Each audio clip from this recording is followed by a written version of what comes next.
आज पंढरपूर येथे जन आक्रोश मोर्चाचं आयोजन करण्यात आलं आहे। संतोष देशमुख व सोमनाथ सूर्यवंशी यांना न्याय देण्यात यावा ही प्रमुख मागणी आहे आणि देशमुख कुटुंबीय पंढरपूर शहरात दाखल झाले। आपल्यासोबत संतोष देशमुख यांचे बंधू धनंजय देशमुख आहेत। तर काय सांगाल, आज पंढरपूर शहरात मोर्चाचं आयोजन करण्यात आले? या विठुरायाच्या नगरीमध्ये पंढरपूरमध्ये आम्ही देशमुख कुटुंबीय वैभवी मी विराज या आजच्या जन आक्रोश मोर्चामध्ये सहभागी होण्यासाठी आलो आहोत। आम्ही आवाहन करतो सगळ्यांना की सगळा मोर्चा हा शांततेत पार पाडावा। आपली जी न्यायाची भूमिका आहे सगळ्या समाजाची, सगळ्या लोकांची, ती आपल्याला न्याय भेटला पाहिजे।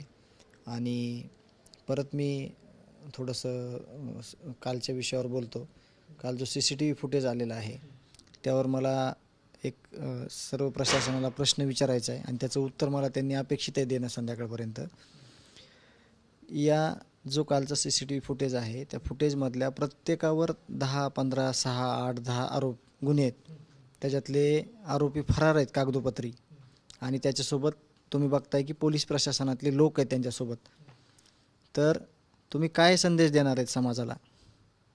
आरोपीला तुम्ही सांभाळताय तर तुम्ही समाजाला काय संदेश असणार आहे तुमचा? आरोप करून आमच्यासोबत या असं आहे का? एकदम चुकीच्या पद्धतीनं ते कालचं सगळं बघितलेलं आहे। एकदम CCTV फुटेज वगैरे आहेत ते एकदम खात्रीलायक सगळा या घटनेचा पुरावा आहे आणि CID SIT कडे हा पुरावा सादर झालेला आहे, त्यांनी केलेला आहे। तर मला देशमुख कुटुंबियाला त्यांनी उत्तर दिलं पाहिजे प्रशासनाने की कृष्णा आंधळे हा फरार आहे 2 वर्षापासून आणि तो त्या CCTV मध्ये आहे। मग तो CCTV मध्ये आहे, अत्यंत चुकीचा प्रकार आहे तो। तर त्याचं उत्तर आम्हाला पाहिजे की तो फक्त कागदोपत्री फरार असताना पोलीस प्रशासनातील लोकांसोबत त्या ऑफिसमध्ये तो कसं काय बसू शकतो? लोकांनी काय समजायचं? लोकांनी कुणाकडे न्याय मागायचा आणि न्याय मिळणार का आपल्याला असं केल्यानंतर? वाल्मिक कराड जे आरोपी आहेत त्यांना 14 दिवसाची न्यायालयीन कोठडी आज कोर्टानं सुनावली। झाली का आजची सुनावणी? तो आता न्यायालयीन प्रक्रियेचा भाग आहे। आमची जी भूमिका आहे न्यायाची, न्याय मिळण्यासाठी आम्ही जे न्यायालयाला किंवा जे प्रशासनातील सगळ्या लोकांना जे आम्ही म्हणतोय आम्हाला न्याय पाहिजे, त्यासाठी त्यांनी ठोस पावलं उचललेली आहेत आणि ती याच्यामध्ये कुठं कमकुवत पडू नये हीच आमची कायम विनंती असेल। आपण ज्या पद्धतीने बघतोय, सुरुवातीला वाल्मिक कराड यांच्यावर जे आहे ते खंडणीचा गुन्हा दाखल होता, नंतर SITनं CIDनं तपास केला आणि हत्येच्या गुन्ह्यात त्यांचं नाव नोंदवण्यात आलं। आता का वाटतं का वाल्मिक कराड पूर्णपणे हत्येच्या गुन्ह्यात आले?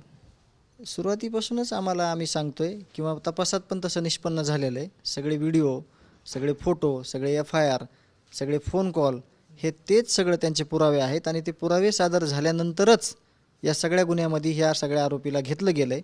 पण विनंती अशी आहे की अजून तपास खूप मोठ्या प्रमाणात शिल्लक राहिलेला आहे। याच्यामध्ये किती साखळी आहे सगळी, ह्याच्यामध्ये कोण कोण सहभागी आहे, बऱ्याचशा गोष्टी मला आत्ता बोलणार नाही मी आत्ता। 1-2 दिवसामध्ये वेळ येणार आहे त्यावेळेस मी बोलेन की याच्यामध्ये कोण कोण येणं बाकी आहे अजून, किंवा अजून किती याच्या म्हणजे मध्ये मोठी साखळी आहे, याचा तपास या 2 दिवसामध्ये केला पाहिजे आणि त्यांना तपासासाठी हजर केलं पाहिजे ज्या लोकांनी सगळ्या मदती केलेल्या आहेत। जसं की मी बालाजी तांदळे 3 ठिकाणी 4 ठिकाणी मी सांगतोय, माझ्याकडे त्याचे प्रूफ आहेत किंवा सगळ्या समाजाने बघितलेलं आहे। आवादा कंपनीवर 6 तारखेला भांडण झालं, त्या दिवशी पण बालाजी तांदळे तिथं आहे।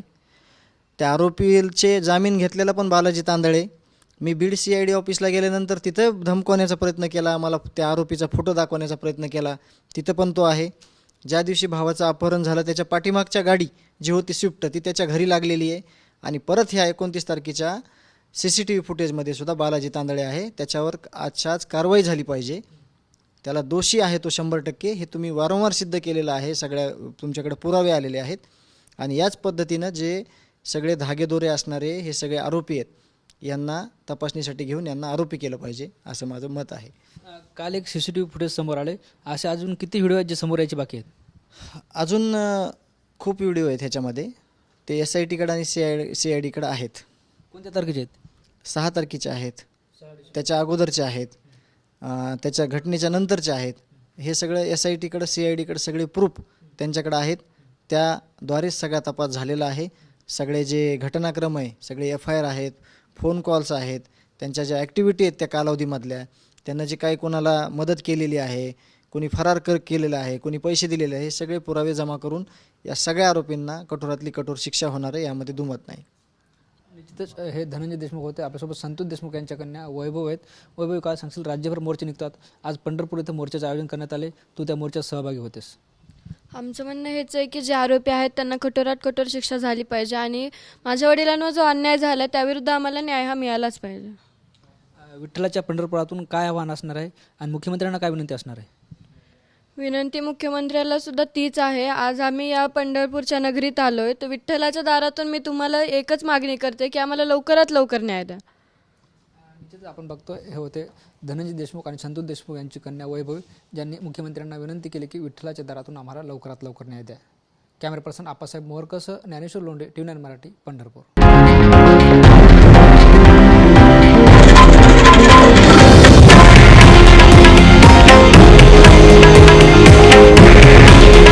हे आहे देशातील नंबर 1 न्यूज नेटवर्क आणि आपण पाहत आहात TV9 मराठी.